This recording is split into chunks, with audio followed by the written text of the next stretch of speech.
Genesis 6, Sons of God.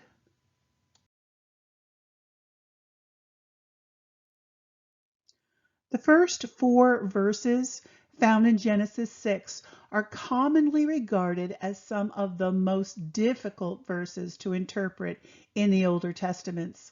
Some scholars view this text as evidence of importing ancient myths from pagan influences.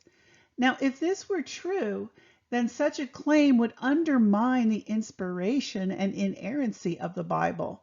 So we're going to take a look at several traditional interpretations, who believed in those interpretations, to try to reveal the truth. By doing so, we may find plausible alternatives. Let's say one that might not be considered within the traditional interpretations that are so often debated. Matthew and Luke tell us that Jesus prophesied, and we read, "As the days of Noah were, so shall the coming of the Son of Man be." So it becomes essential to understand what these days included, because Psalms 119, 160 tells us truth is the essence of your word, and all your rulings, all your righteous rulings are eternal. If his rulings are eternal, we must dig into the cause for the judgment. Now, prior to Genesis 6:1, we do not read that there were to be no marriages, nor were there any prohibitions at this time that we read about. So when we read 6:1, "And it came to pass when humankind began to multiply on the face of the ground, and daughters were born to them," humankind in Hebrew is translated to Adam, Aleph, Dalet, Mem, man. And then the sons of God saw that the daughters of men, Adam, were good, and they took for themselves wives, any that they chose. So when are we told that daughters were born? When did they begin to multiply? The answer is found in Genesis 4 and 5. We see Lamech took for himself 2 wives, and he had a daughter.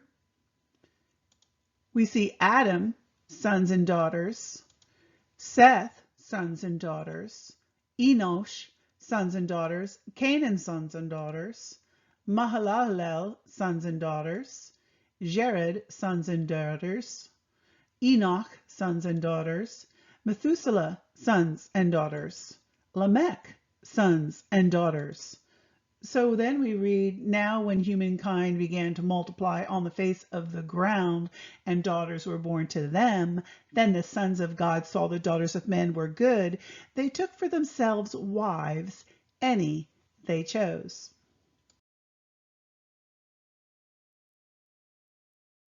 The challenging phrase has been the sons of God or the sons of Elohim. It's led to 3 different interpretations. And one of those, the Sethite view, the ancient dynastic rulers, is the second. And the third, the fallen angels, are the sons of God. So let's look at the first, the Sethite view. The Sethite view believes that Aleph, Dalet, Mem actually represents mankind made on earth, and that it was the godly seed from Seth that married the ungodly seed of Cain that was the reason for the global flood. So who also believed in this?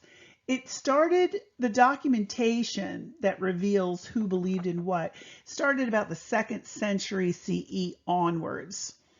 And we have letters attributed to St. Clement, not sure when he was born, but in my research, I discovered we only have about 7 to 10 letters of his which are attributed to him. All his other works have been destroyed. And we have Rabbi Shimon Bar Yochai, who, and forgive me if I've said that pronunciation wrong, but he is one of the most eminent disciples of Rabbi Akiva, and he was attributed by many Orthodox Jews with the authorship of the Zohar, a chief work of Kabbalah. It's interesting because he's a rabbi and he seems to have separated himself from some of the other rabbinic sages in his belief that this was a Sethite line and a Canaanite line. Others were Julius Africanus. Now, Julius Africanus, he's another early church father that promoted this view in the Christian religion. And this was during the late 2nd and early 3rd centuries. Now, he's important chiefly because he had a great influence on Eusebius, which in turn influenced nearly all the later writers of church history.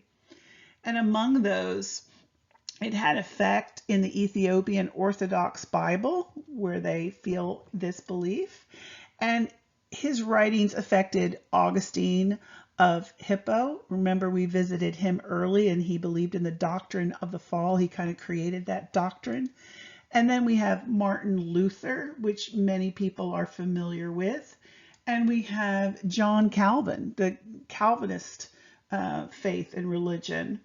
Now, Deuteronomy 7:3 says, you are not to intermarry with them. You are not to give your daughter to his son or take his daughter to your son. Now, this view would perhaps be a strong evidence to support this viewpoint regarding the nation of Israel and could be considered for the period, if we were talking about the period of 15th century BC, for neglecting the stipulations given to Israel, read in Deuteronomy. But there is no restriction mentioned in Scripture prior to Genesis 6. Many students of the Bible have been taught that this passage in Genesis 6 actually refers to a failure to keep the faithful lines of Seth separate from the worldly line of Cain. But the question is, why then is it not written sons of Seth? Because Seth was not God or Elohim, sons of God, and Cain was not Adam. There is no basis for restricting the text to either subset of Adam's descendants. Further, there exists no mention of daughters of Elohim. The concept of separate lines itself is suspect and contrary to Scripture. National distinctions were to begin in Genesis 11, 5 chapters later. There is no hint that the lines of Seth and Cain kept themselves separate, nor were even instructed to. Genesis 12 confirms that all flesh had corrupted his way upon the earth. Ancient dynastic rulers. The second interpretation is that the sons of God were dynastic rulers. They were men. The appeal of this position is that it eliminates the difficulty of the passage rather easily. The daughters of men have come to be understood as commoners. Thus, the reason for God's judgment was the sin of polygamy. Now, the Aramaic Targums favor this interpretation, as well as the Jewish rabbis Maimonides, known as Rambam, and also Shlomo Yitzhaki, also known as Rashi. Now, John Walton is a professor of Old Testament studies at Wheaton College, and he suggested that the sin was far more sinister than polygamy. He uses the Epic of Gilgamesh to support his theory, namely the exercising of the right of first night with a bride. He will couple with the wife-to-be. He will first of all the bridegroom after. Clearly, this can be accepted as oppressive and offensive behavior. Now, Going back to the polygamy being the sole reason for the flood, that cannot be supported despite that Genesis 2:24 presents the ideal for marriage. We will read that others have taken on more than one wife, and it has been tolerated. Abraham, Jacob, David, Solomon, and others. I'd like to take a look at the word Nun Shin Aleph. Strong's 5387 translated Nasi and defined one lifted up, chief, prince, captain, leader.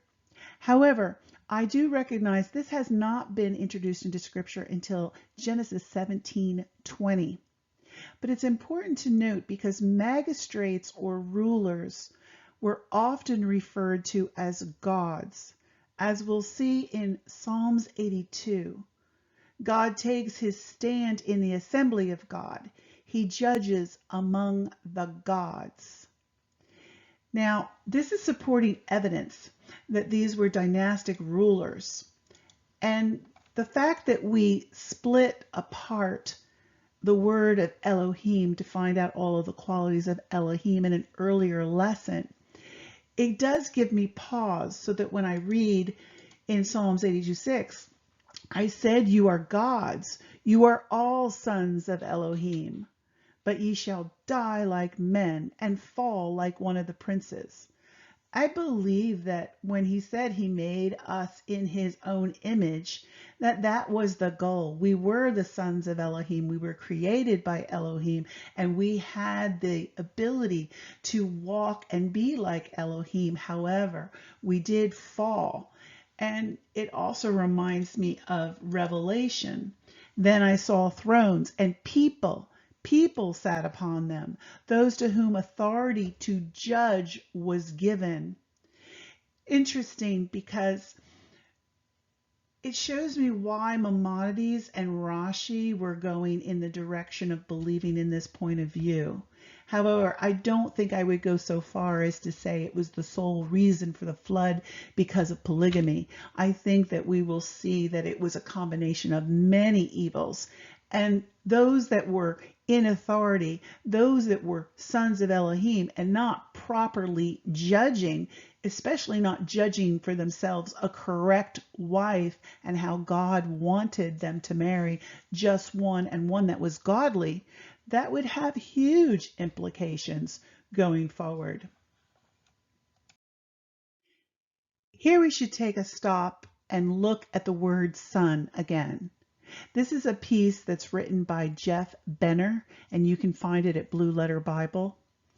It's discussing the combination of the two letters Beit, which represents the tent, and Nun, which represents the seed.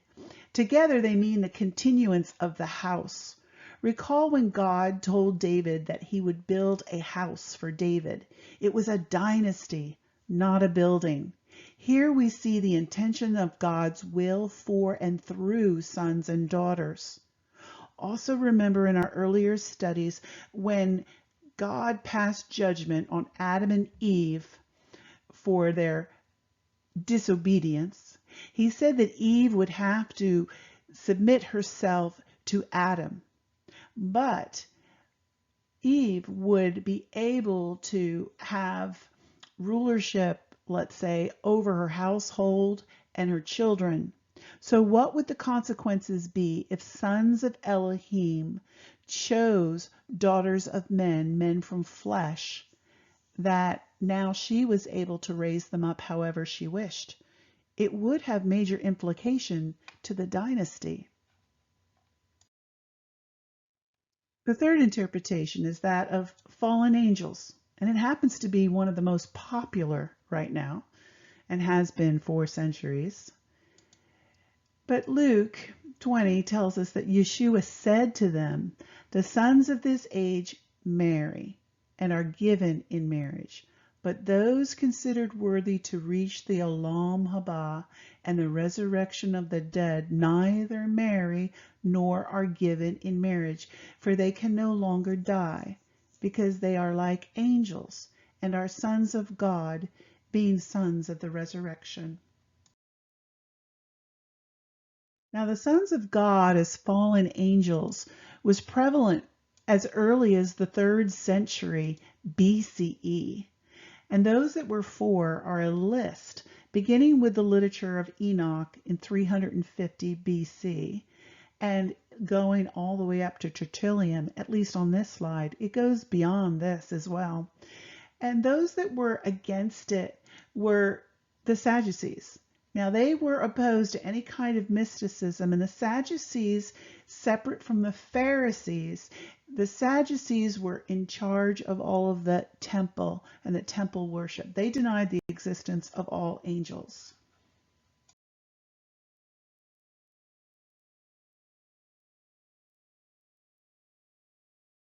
The passages often used to support fallen angels are Job 1:6. One day the sons of God came to present themselves before Adonai, and the Satan also came with them. Also Job 38:7, when the morning stars sang together and all the sons of God shouted for joy.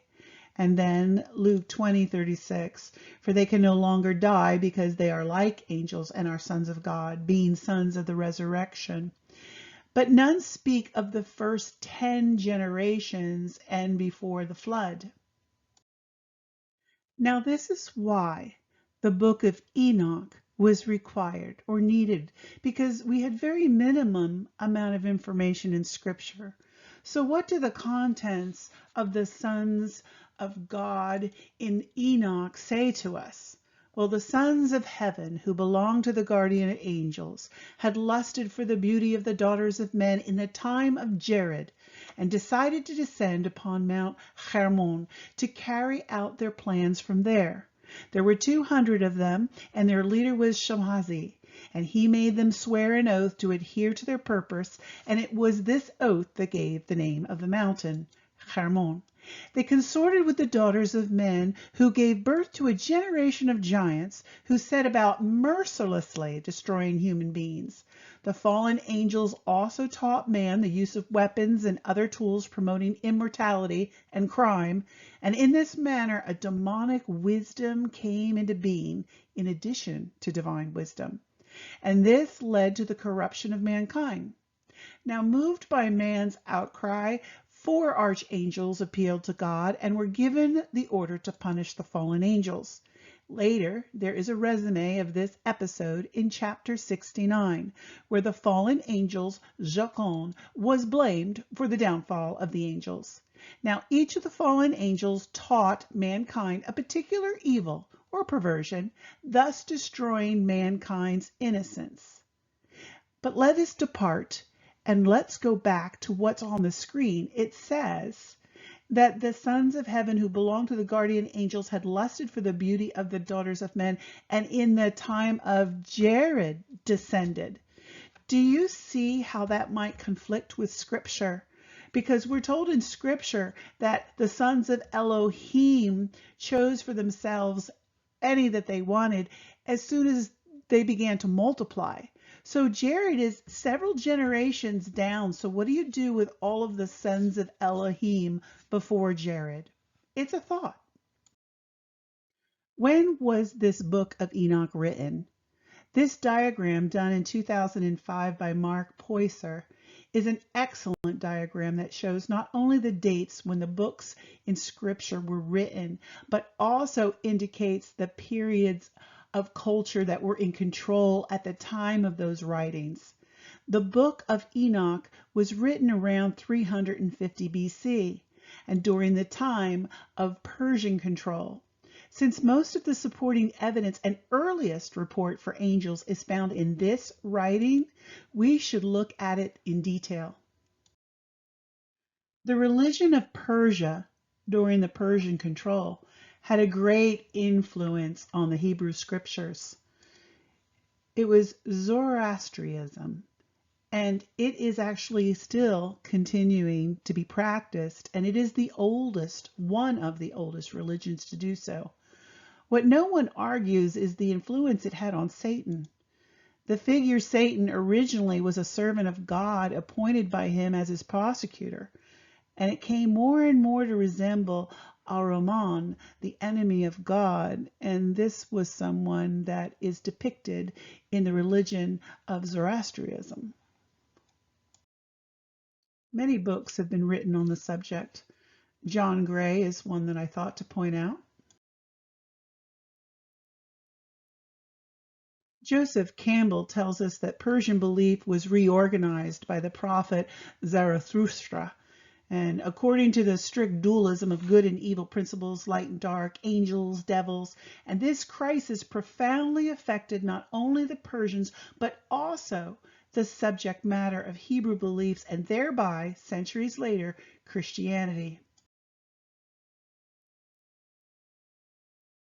Now, while I'm focused at looking at what Persian control did with the Book of Enoch, R.C. Zaehner makes a very interesting point. It is impossible to revive a religion once the well springs of the original revelation have been allowed to dry up, and once the sacred language itself has become so sacred that it is no longer understood even by those who set themselves up as its official interpreters. Think this is Persian control we're speaking at, but prior to this, they have been under Assyrian control, Babylonian control, and now Persian control. You know, most of us don't know Hebrew, and yet we are finding so much wisdom in the word of Scripture by returning to that language, the Hebrew language. If these people have lost that language, they're going to be swayed by the influences of others.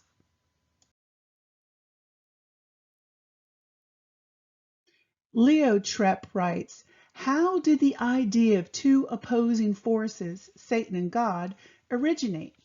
It too is the result of conditions during the Hellenistic age, a period when ideas were exchanged widely among various religions and nations. The principle of dualism came from the Zoroastrianism. This idea spread through the wide open Hellenistic world. The controversy between God and Satan is its reflection in Judaism. I will remind people that Judaism is a religion. It is not Scripture itself. It is how the religion of Judaism interpreted Scripture. The people have a heavenly representative, a guardian angel.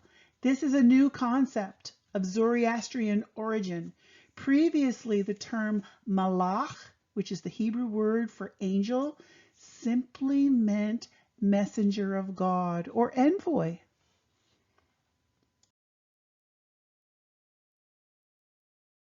The doctrine of angels found its widest distribution among the secret society of the Essenes.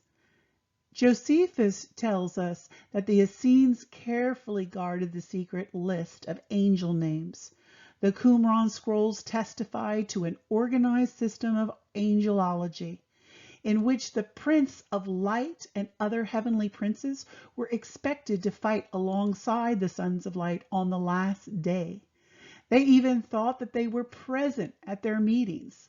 A certain dualism is seen in the struggle of power between the forces of evil and those of goodness over the sons of man. However, one of their writings, note the Qumran Genesis Apocryphon, the birth of Noah, Noah is suspected of being an offspring of an evil angel and a daughter of man.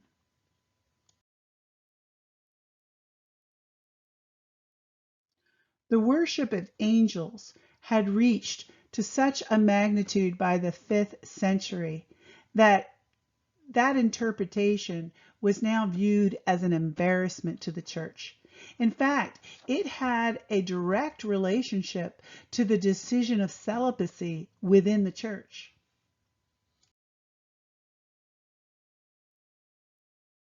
So let's take a look at some that believe in the fallen angel theory that are from 1800s, let's say, to present. You have Frank Delitzsch,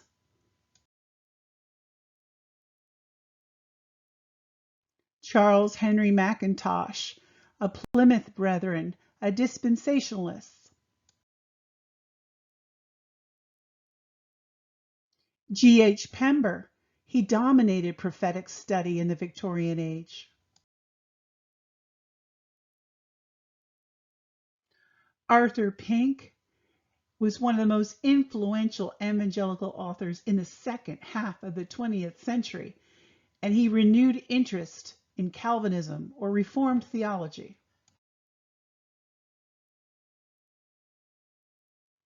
Arno Gaebelein, he wrote a whole book on angels, indicating that the sons of God was never applied in the Old Testament to believers. It's solely and distinctly a New Testament revelation. Martin DeHaan was an American Bible teacher, the founder of the Radio Bible Class, and a co-editor of the monthly devotional guide, Our Daily Bread publication. Donald Gray Barnhouse, well, he was a radio pioneer, a pastor at the Presbyterian Church in Philadelphia.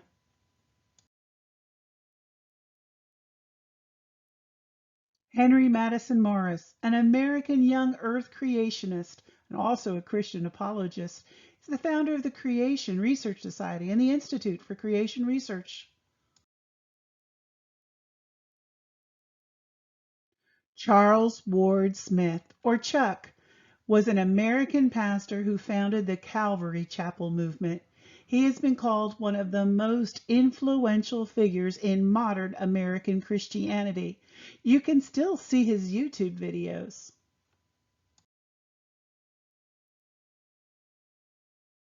Harold Lee Lindsay, a Christian Zionist, a television host, and most popular for his apocalyptic books suggesting that the rapture was likely to occur in the 1980s. Arnold Fruchtenbaum is a leading expert in Messianic theology. He's the founder and director of Ariel Ministries, and his organization prioritizes the outreach of Jews in an effort to bring them to the view of Jesus as the Jewish Messiah. Now, moving on to the book of Jubilees, this book tells us that the angels are said to have descended to earth to instruct mankind how to order society. And when they arrived on earth, they were seduced by the daughters of men. It wasn't their fault, it was the ladies. Now, one of the things that makes me suspicious is that God would need to send angels to order society when in fact we see that the Torah, the first 5 books, are God's instructions and a legal document as written. My point of view. So revisiting the diagram, we will see that the other Apocrypha books were written in this latter period. Jewish writings of this period sought to teach the mysteries of nature, of heaven, of the end of days, etc. Revelation no longer served the community for the purpose of acquiring knowledge. Instead, the influence of the Hellenistic age sought to create material that would act as corroboration of the validity of existing doctrines. On medicine, they could go to the book of Jubilee. For botany, they could go to the book of Enoch. For astronomy, cosmetology, etc., they could go to other books. This type of apocryphal wisdom literature assumed that the secrets of the universe could be found only beyond the range of earthly surroundings by means of angels, hence the book of Enoch and others. Well, I hope you've enjoyed this teaching of the 3 classic interpretations of Genesis 6, just the first 4 verses. We've looked at the Sethite view, the ancient dynastic rulers, and of course the fallen angels. However, after doing all of that research, I'm not really inclined to go along with the Sethite view, and I'm not 100% behind the ancient dynastic rulers. The fallen angels, I'm sorry, despite the plethora of evidence and all the people jumping in and writing books, and I'm just not there with the fallen angels. So if I reject these 3 traditional interpretations, what is it that I do believe in? Well, stay tuned for part 2, and I'll tell you where I stand and we'll continue through Genesis 6, and we'll conclude at verse 8. See you then.